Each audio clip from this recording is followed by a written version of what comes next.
what happened on the 29th of June 2007 changed the course of human history forever. It was the day that humans cured boredom. From that point forward, no human would ever have to experience boredom ever again. So what happened on that fateful day? Well, that was the day that the iPhone was released. Now, anytime someone is bored, they can quickly reach into their pocket and fix the symptoms immediately. And what's more, the cures have gotten even better. See, back 10 years ago, 15 years ago, you might have been able to cure boredom watching something like a top 10 roller coaster compilation. Now, within 3 seconds of being bored, you can pull up a movie condensed into 30 seconds with bright colors and highly stimulating music that is algorithmically designed to produce as much stimulation as possible to cure your boredom. Of course, there couldn't be any side effects to such an effective cure. This is doing nothing to our motivation. It's doing nothing to our attention spans. It's only helping us cure boredom. The truth is, boredom is a crucial part of our existence. Feelings of boredom have been around since the beginning of mankind, and in the last decade, we have eliminated it from our lives completely. In this video, I'm going to show you how you can actually leverage boredom to bring back your attention, improve your motivation, and get ahead in life. In this video, we're going to cover how you've eliminated boredom, what happens if you don't have boredom, and how you can leverage boredom as a weapon. Without any further ado, let's get into it. So how exactly have you eliminated boredom from your life completely? Well, to start with, you are constantly stimulated. If you're like every single other human being on the planet, you probably wake up first thing in the morning, and what do? You check your phone. You get a big spike of dopamine because you go straight onto your phone. Maybe you're scrolling some social media. Maybe you're on TikTok. Maybe you're checking the news, checking what's happened in the world of sports. So one way or another, you're on your phone and you're instantly getting a massive hit of stimulation almost straight away. Then, maybe you make yourself some breakfast. And what do you do at breakfast? Well, you probably don't just sit there in silence and eat breakfast. You probably check the news, right? You find another way to get a quick hit. What's going on in the world of politics? It must be so interesting. And then, I have to go to the bathroom before I leave and get my day started. You're not going to the bathroom in silence either, are you? Well, back on TikTok, another hit of dopamine when we're just sitting on the toilet. And then, you're off to work. You're on your way to work. Do you commute on your way to work in silence? Nah, probably not. Maybe you're playing Candy Crush on the train on the way there. Boom, another hit of dopamine. And then, you actually have to go to work or you have to go to school or you actually have to do something with your life. So, not much happens. And then lunch rolls around and boom, we get another hit of dopamine. Maybe we're back to social media, see what's going on. Got to message the group chats, got to see what's happening in the world. And then you're back to work. And then you're on your way home. You're on your way back home. You're not doing that in silence either. Another hit of dopamine. And then, maybe you have your dinner and it's time to wind down because it's been a really big day. How are you winding down? Are you just going to, sit there and meditate? Are you going to, read a book, do some learning? Nah, I'm going to watch some Netflix. Boom. Another peak of dopamine. As you can see, I'm Picasso with these spikes of dopamine here, but you get the point. Throughout your day, between the time you wake up and the time you fall asleep, every chance you get, you're getting a hit of stimulation all the time. Any period that you had where you may have potentially accidentally felt bored, right? You wake up first thing in the morning, you're sitting on the toilet. Maybe that's a time where you could be a little bit bored. No, not for us. Let's check the phones. On our, commute on the way to work, that's probably another opportunity where you might be a little bit bored. No way, Jose. We're on Candy Crush. We're grinding. We're trying to get to the next level. Lunch break, maybe you get bored there as well. Nope. On your way home, nope. Winding down, nope. At no point in the day you're getting bored because you can get this stimulation. You can get these quick hits all the time. I think quite simply, this just demonstrates that from the time you wake up to the time you go to sleep, you're stimulating yourself all day by any means necessary. And as a consequence, there's no time to be bored here. Every little inclination of boredom cured straight away. We know what to do. Pull the phone out, start scrolling. There's lots of ways we can cure boredom, but we don't have to endure it. So as you can see here, through constant stimulation, you're never going to be bored. Now, what actually happens when we do this? Well, interestingly, by always trying to avoid boredom, we're actually training boredom. Now, what do I mean by this? Well, let's say, you're going about your day, and then all of a sudden you feel boredom. You get that feeling of, I'm a little bit bored. What do you do when you get that feeling? What does every single person do? The trigger is they get bored. What's their response? Hand in the pocket, hand out, unlock phone, immediately start scrolling. Trigger, boredom, response, scroll straight away. And what happens when you scroll? What happens when you start scrolling through social media? Well, you're going to get a hit of dopamine. Just like here, you're getting your big peaks of dopamine. Every time you scroll, boom, you're getting a hit of dopamine. So now what happens? Well, your brain goes, okay, every time I scroll, I feel good. So clearly, we need to be scrolling more often. And then what happens? Well, you get bored again. And then what happens when you get bored? You scroll. And what happens when you scroll? You get a hit of dopamine. You start feeling really good. And then all of a sudden your brain goes, yeah, definitely every time I scroll, I feel really good. I have to do this more often. And then what happens again? You're on your way home from work, you feel bored, you start scrolling. And then what happens? Boom, you get a hit of dopamine. And then all of a sudden your brain goes, hold on a second. Every time I feel bored, within a few seconds of me feeling bored, I get a hit of dopamine. I feel really good, actually. So now you're starting to draw an association between being bored and feeling good. I know that every time I feel bored, I nearly immediately feel good. So we're almost bypassing the reason that you feel good in the first place. And now your brain starts to go, well, every time I feel bored, I actually feel really good afterwards. So maybe I should start feeling a bit bored more often. So when you think about like the stereotypical person who's always on your phone, how are they portrayed in movies? They're always portrayed as someone who seems disinterested. They seem always bored. Well, why is that? Well, it's probably because they've actually trained themselves that every time they feel bored, they feel good immediately after because they can start scrolling. Now, obviously, that's a portrayal in a movie, but it has some correlation with real life here because as soon as you feel this boredom, you go straight to scrolling. And when you go straight to scrolling, you go straight to feeling good. So there's a clear relationship here with feeling bored and getting that spike of dopamine. So of course, you're starting to actually train yourself to want to be bored all the time. Now, the third thing that happens is that you become insatiable. You're never really satisfied with how you feel. Now, how does this work exactly? Well, let's say you are watching a TV show. This is your first time ever watching a TV show. What happens? You're getting a huge spike of dopamine. That feels amazing. Watching that first episode that I've ever seen of Breaking Bad, that felt fantastic. So what happens? Well, you felt great last time you watched Breaking Bad, so I probably have to watch Breaking Bad again. And then what happens the second time you watch another episode of Breaking Bad? Well, you start feeling good. But you don't feel quite as good as you felt the first time. It didn't quite have the same rush as it had the first time. So you go, that felt good, but it didn't feel as good. So then what happens the next time? Well, the next time you watch 2 episodes of Breaking Bad. And now you feel amazing again. You feel really, really, really good. But then what happens? Well, you go, well, if I want to feel that amazing feeling, these amazing feelings here, I have to watch 2 episodes. So then what happens? Well, the next time, you watch 2 episodes. But you don't quite feel as good as you felt the first time. And as you know, this is a direct input equation. If I watch 2 episodes of Breaking Bad, I feel better than when I watched 1 episode of Breaking Bad.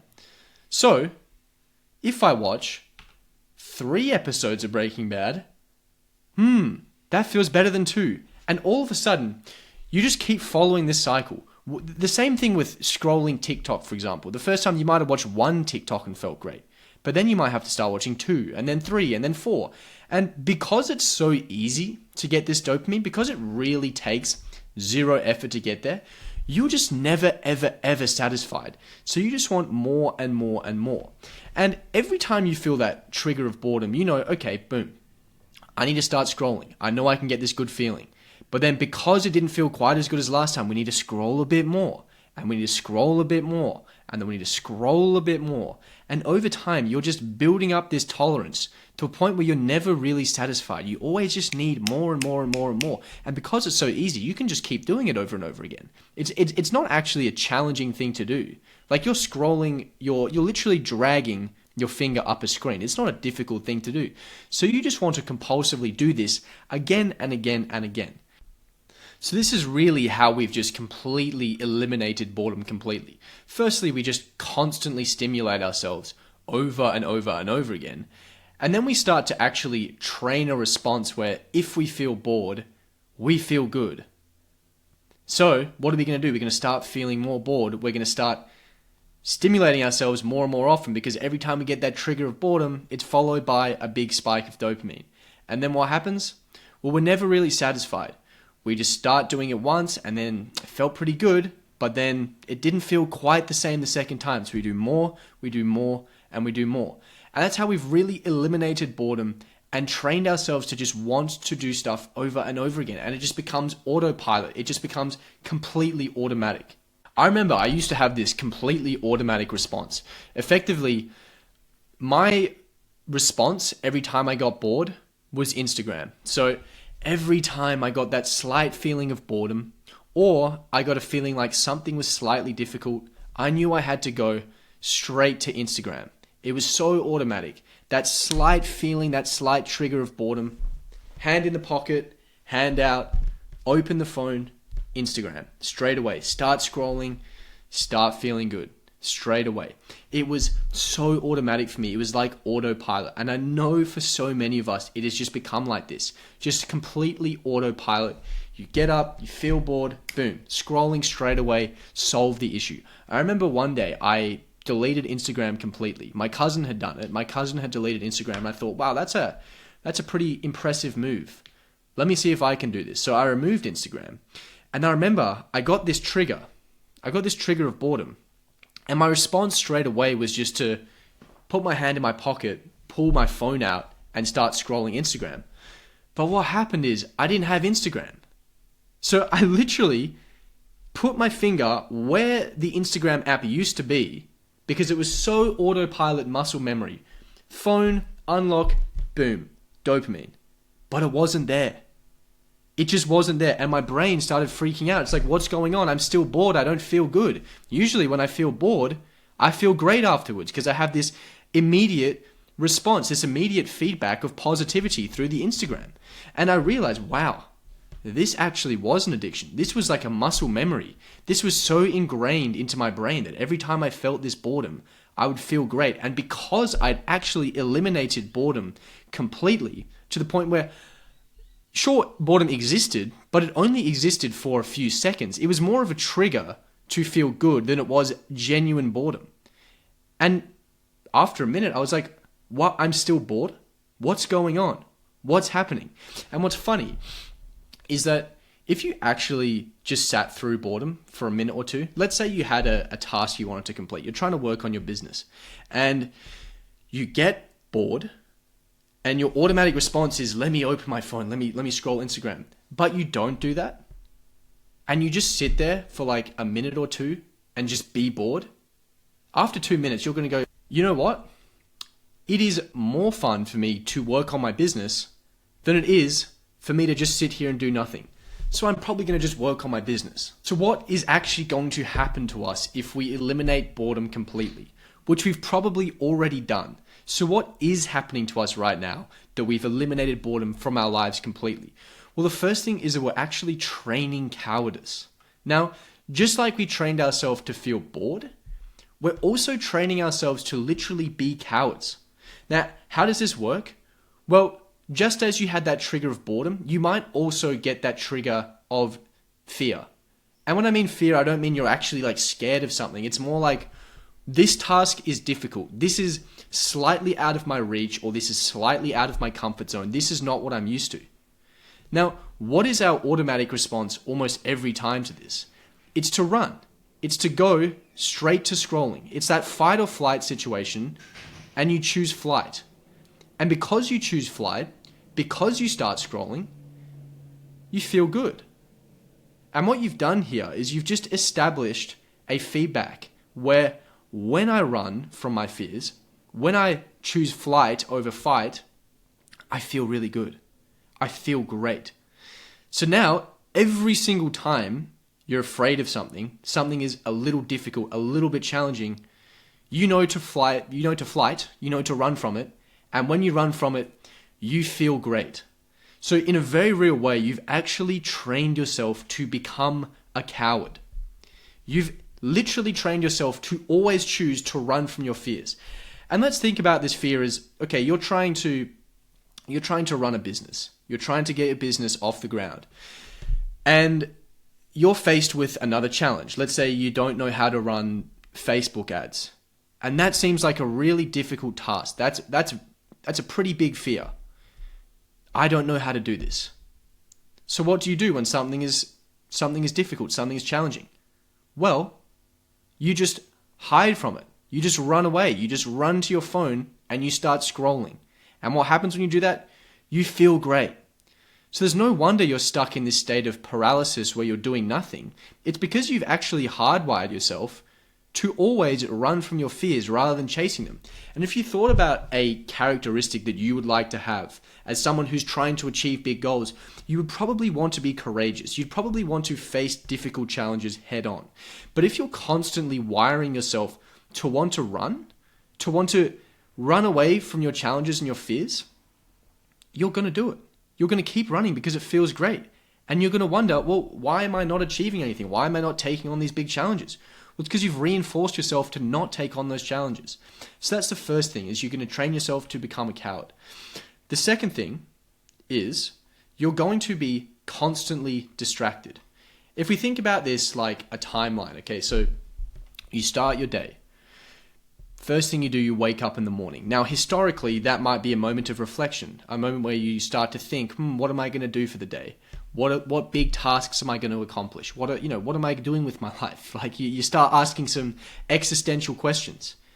But we've replaced that with, okay, we wake up, we grab our phone from our bedside table, and we immediately start scrolling social media. Then, we have breakfast. Maybe your breakfast, your meal, it's a time for you to, think, plan out your day, strategize, start to think a bit deeply. Moment of reflection. Nope, now you're watching the news. And then you're on your commute to work, Maybe you're thinking, how am I going to stop working this job I hate? Or how am I going to get better grades at school? Whatever it is, but it's a moment of reflection. Nope, we're scrolling TikTok. As you can see here, these are just distractions. These are moments of distraction. Same thing at lunch. Moment of reflection. Nope, you're watching sports. Commute home. Reflection. Nope, you're playing games on your phone. Dinner time. Reflection. Nope, you're scrolling social media. Same with winding down at the end of the night. Could be a moment of reflection. Instead, it's a moment you're watching Netflix. So you've essentially eliminated reflection from your life completely. It's completely gone. Now, even if you just gave yourself a few points of reflection back, you would be a lot less distracted. You'd probably be thinking a little bit more about what you have on your mind. But rather than that, you're constantly distracted. At no point in the day are you ever thinking about anything other than what's right in front of your nose. And what does this create? Well, this creates very, very, very short-term thinking. If you're only thinking about what's under your nose, literally your phone, you're never going to step up to think about any big things going on. I know a lot of high-level entrepreneurs, they talk about how when you have a certain amount of money, let's say you have $100,000 in the bank or you have $1 million in the bank, you can start thinking longer term because you're not thinking about how do I pay my rent? How do I pay my bills? How do I put food on the table? When you have enough money to do that, you start thinking a bit longer term. You start thinking, okay, well, How do I actually want to create a business that's purposeful? How do I want to make big impacts? How do I want to grow this in 10 years' time? Not how do I make $1 so I can put food on the table? Because when you're thinking that short term, ideas like, let me rob a bank, let me steal from someone, become much better options because you're thinking so short term, so short-sighted. And if you've constantly distracted yourself, if every point in the day is just a point to entertain, not a point to reflect, then you have no time to think long term. You have no time to think about what you're doing in your future. Instead, you're thinking, what am I doing right now? And you're living in the present moment in the wrong way. It's not as if you're living in the present moment and you're doing things that are moving you towards your goals. You're living purposefully. You're living very, very much based on how can I feel as good as possible right now. And if you thought about the goals you want to achieve, how many of those goals that you want to achieve require you to feel good all the time? Just always have that hit of dopamine. If that was really the case, then why aren't you a heroin addict? Like, why aren't you just a junkie? Because this is effectively the same thing. At any moment, any point in the day, I want to stimulate myself because I am bored. I need to feel good. And obviously, as we know, you've trained yourself to feel bored, so you train yourself to do these things more often. You're constantly distracted and you're constantly thinking only about what is right under your nose, not thinking in the long term. And I went through this exact problem. I would spend all day distracting myself.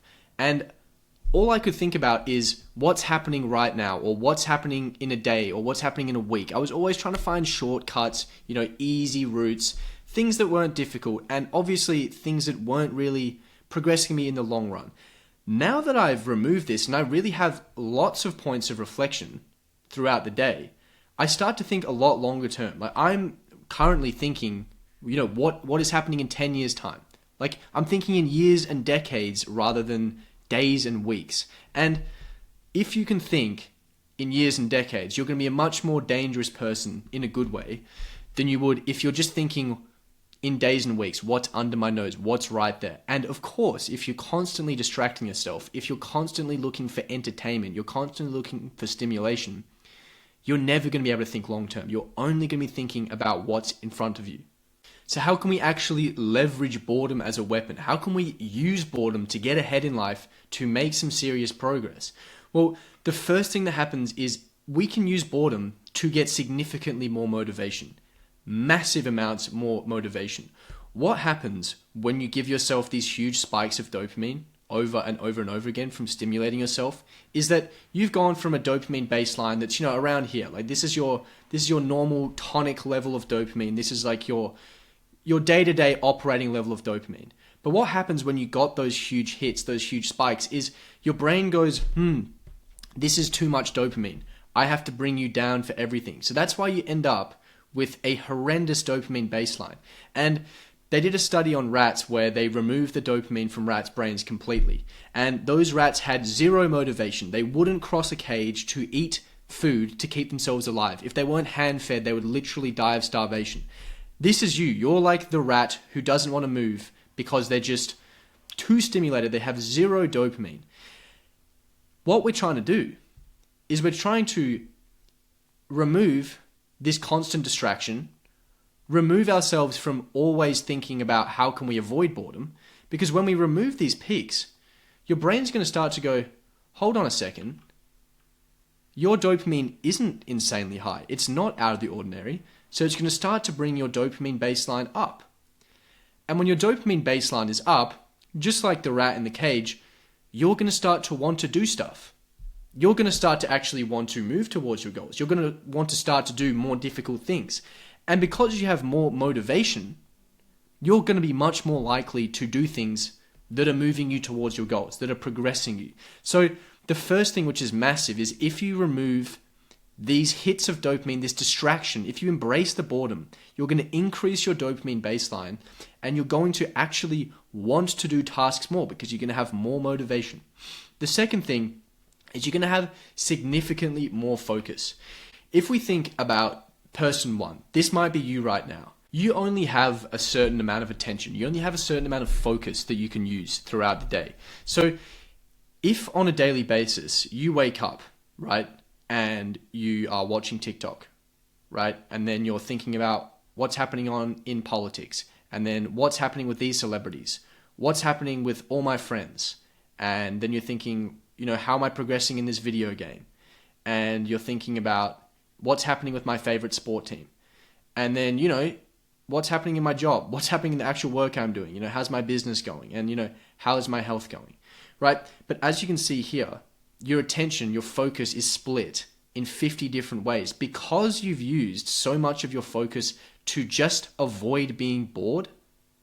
You have a very split focus. Let's say, on the other hand, you're trying to grow a business, right? You've allocated piss all attention to it because you're focusing on all these other things. Let's say you didn't have these. Let's say you only focused on your business. Obviously, this person is going to achieve a result, is going to be far more likely to achieve a result than this person here, because they're able to allocate their focus so much more specifically on one goal. Now, this doesn't have to be one goal, but even if you had, 2 goals or 3 goals, it's still significantly better than if you've just stretched out your focus and your attention in 50 different ways. Because at the end of the day, I personally think your focus or your attention is your most valuable resource. And if we're just throwing it out willy-nilly to everything just because we feel a little bit bored, we're just diluting our power. We're diluting our potential. As you can see here, it's very concentrated. It's very focused, right? And it's all moving you in one direction. And hopefully that direction is towards your goals. Because here you're moving a tiny little bit in all these different directions. And to be honest, a lot of these little directions is not where you want to go anyway. But if you can actually leverage the power of boredom, if you can embrace boredom, you can allocate your focus so much more efficiently on one thing and actually see crazy results. So that's the second thing, is that you have much more focus. The third thing is you're actually training yourself to be courageous. Just as before you trained yourself to be cowardly. When you see fear, when something is difficult, when something is a little challenging, your default response was to scroll, was to, distract yourself, to run away. But instead, because you don't have that option, because you're embracing the challenge, because you're embracing the point of boredom, you persevere. And guess what happens when you persevere? You also are going to get a spike of dopamine. You're also going to feel good. And then what happens? Next time you feel that fear, last time I took on the challenge. So let me take on the challenge again. And what happens when you take on the challenge again? You feel good again. And all of a sudden, every time I'm afraid, I can endure and I feel good.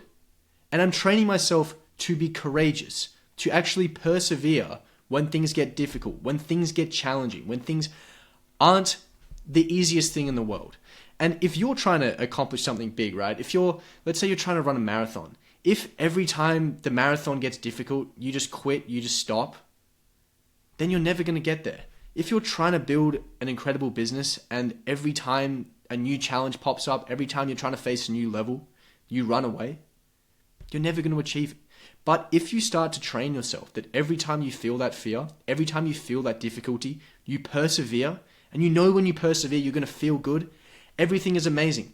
And what's great about this is because you no longer have these peaks, these useless spikes, you're actually going to start getting a bit of dopamine from moving towards your goals. You're going to start getting peaks. Let's say this is working on your business and this is working out. You're actually receiving dopamine from doing things that are moving you towards your goals. The issue with it before is that those peaks would be so insignificant in comparison to watching TikTok, right? Working on your business is nowhere near as stimulating as watching TikTok. It's nowhere near as stimulating as scrolling social media. But if you've removed those things, this can be the most stimulating part of your day. This can be actually one of the most enjoyable things neurologically that you do throughout your day. So you're training yourself to be courageous and you're training yourself to move you towards your goals. Now, the fourth thing is that you're going to have longer term thinking. Now that we no longer are constantly distracting ourselves, we're actually embracing boredom. We now have periods in our day, moments of reflection, moments where we can start to think a bit longer. We can start to think, okay, what do I want out of this business? What do I want out of my health? What do I want to look like in 10 years' time? What's happening?